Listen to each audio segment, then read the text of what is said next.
स्वागत।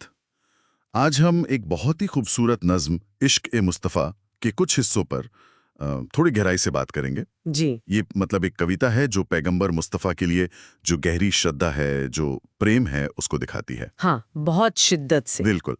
तो हमारा मकसद है कि इसमें जो समर्पण है, जो रूहानी इच्छाएं हैं, इश्क की जो वो शिद्दत है, उसको समझें। जी। तो चलिए इस पंक्ति से शुरू करते हैं। जान हाजिर है मुस्तफ़ा के लिए, दिल भी सारा है मरकज़े नूर का। तो पहली लाइन में मतलब जान और दिल दोनों ही हाजिर हैं और दिल को मरकज़े नूर कहा, प्रकाश का केंद्र। जी। इस शब्द का क्या क्या खास मतलब है यहाँ? हाँ, देखिए ये सिर्फ ऐसा नहीं कि जान दे दी, ये अंदर की बात है। जी दिल को मरकज़े नूर मतलब प्रकाश का केंद्र कहना, जी ये दिखाता है कि पैगंबर सिर्फ प्रेम के पात्र नहीं है, बल्कि वो एक तरह से रोशनी का, मार्गदर्शन का स्रोत है। अच्छा। भक्त का जो वजूद है, वो उसी रोशनी से है। तो ये सिर्फ एक भावना नहीं, ये एक होने की स्थिति है।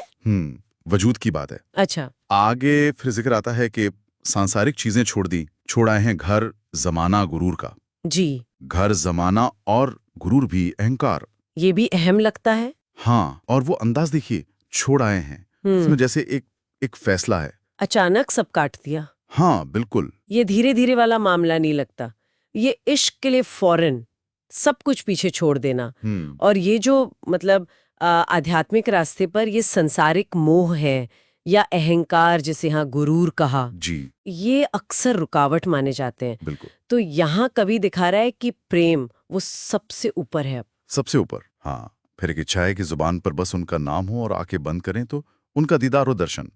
लब हिले तो बस तेरा नाम हो, आंख बंद हो तो तेरा दीदार हो। और इसे रूह की पुकार कहा है। जी सिर्फ इच्छा नहीं, हाँ। ये दीदार की चाहत और लगातार याद करना, जिसे जिक्र कहते हैं। हाँ, जिक्र ये भक्ति के बहुत अहम हिस्से हैं। और रूह की पुकार कहना मतलब ये कोई मामूली ख्वाहिश नहीं रही। नहीं। ये आत्मा की, आप कह सकती हैं, बुनियादी जरूरत बन गई है। हर पल। बस वही ख्याल, वही चेतना। हर पल। अच्छा, फिर पैगंबर से जुड़ी जगहों का भी जिक्र है। उनकी मिट्टी में खुशबू, गलियों में ईश्वर का वास। जी। और ये बात बड़ी दिलचस्प है कि उनकी मुस्कान से दर्द भी खुशी बन जाता है। मसरत। बिल्कुल। जी। ये दिखाता है कि श्रद्धा जो है ना, वो आपके अनुभव को ही कैसे बदल देती है। हाँ।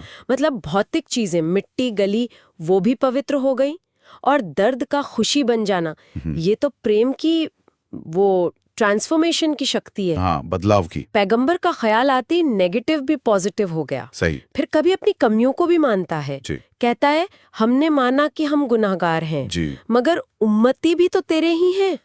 मतलब अनुयायी होने का वास्ता दे रहा है और उनकी सिफारिश से रोशनी की उम्मीद है। हाँ, यहाँ देखिए, अपनी कमी का एहसास भी है जी। और उम्मीद भी है। दोनों हैं। उम्मती होने के नाते एक रिश्ता है, जी। उस पर भरोसा है। तो अपनी कमी जानते हुए भी सिफारिश मतलब पैगंबर की हिमायत से रूहानी निजात, मोक्ष की आशा है। ये इंसान की कमजोरी और ऊपर वाले की कृपा के बीच एक पुल जैसा है। एक पुल, बिल्कुल। अच्छा, फिर दुनियावी ताकत जैसे ताज और तख्त, उसकी कोई इच्छा नहीं। कहते हैं बस उनके दरवाजे का एक जर्रा, एक कण ही काफी है। हाँ। और एक नजर अगर उन पे पड़ जाए तो वो सजदा पूरी उम्र के लिए काफी है। ये साफ दिखाता है कि दुनियावी चीजों के मुकाबले रूहानी खुर्बत, वो नजदीकी कितनी ज्यादा अहम है। हाँ। तेरे दर का एक जर्रा काफी है। मतलब आध्यात्मिक अनुभव का एक छोटा सा लम्हा भी दुनिया भर की दौलत से बढ़कर है। सही कहा। और वो एक झलक, उसका असर जिंदगी भर रह सकता है। जिंदगी भर।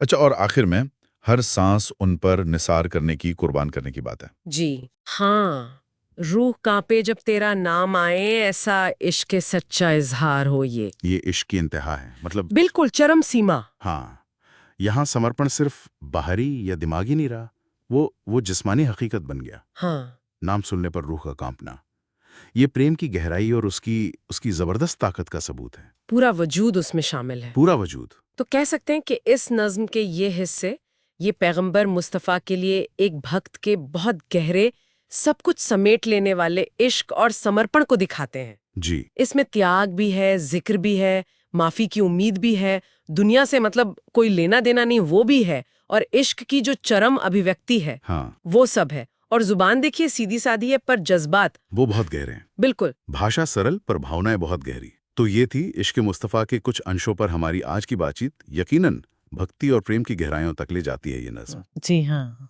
अच्छा, चलते चलते एक सवाल श्रोताओं के लिए छोड़ जाते हैं सोचने को कि इस तरह का जो तीव्र सब कुछ समर्पित कर देने वाला जज्बा है, ये किसी इंसान के नजरिए को, उसके जीने के ढंग को किस हद तक बदल सकता है? क्या ऐसे जज्बात सिर्फ रूहानी दायरे में ही रहते हैं या इनके असर हमारी रोजमर्रा की जिंदगी पर, हमारे इंसानी रिश्तों पर, उन पर भी पड़ते हैं? सोचने वाली बात।